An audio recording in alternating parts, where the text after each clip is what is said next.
Open Gate Quilts hosted a quilt-along this year with their pattern Roundabout.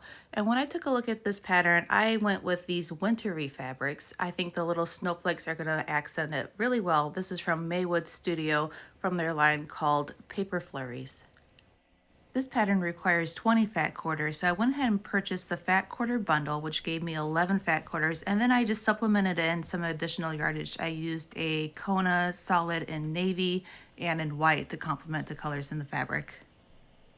After those fat quarters are ironed nice and flat, we're going to go ahead and take the 20 fat quarters and divide them into two piles of 10. We want a balance of colors between these two piles because each of these are going to get cut in different ways.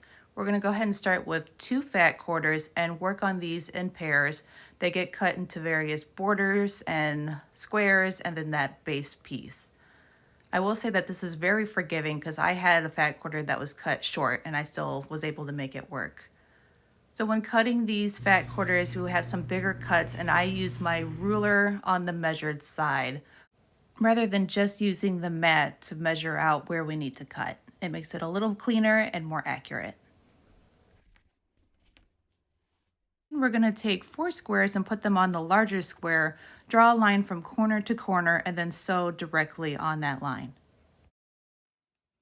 While I was working with darker colors, I don't have a utensil to mark on the square and have it show up really well. So I use the laser on my machine. But another thing that you could do is to fold this from corner to corner and iron it, and then use that iron line as your guide to sew on.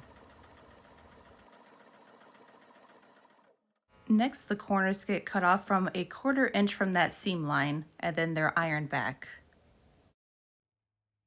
I used a ruler to get to that 1/4 inch mark and then my rotary cutter to make this cut, but you could also use a pair of scissors. This doesn't have to be entirely accurate, especially when you have a darker fabric on top that's going to get folded over. If you have a lighter fabric on top, you have to be mindful on if that darker fabric from the seam would be able to show up in the finished block.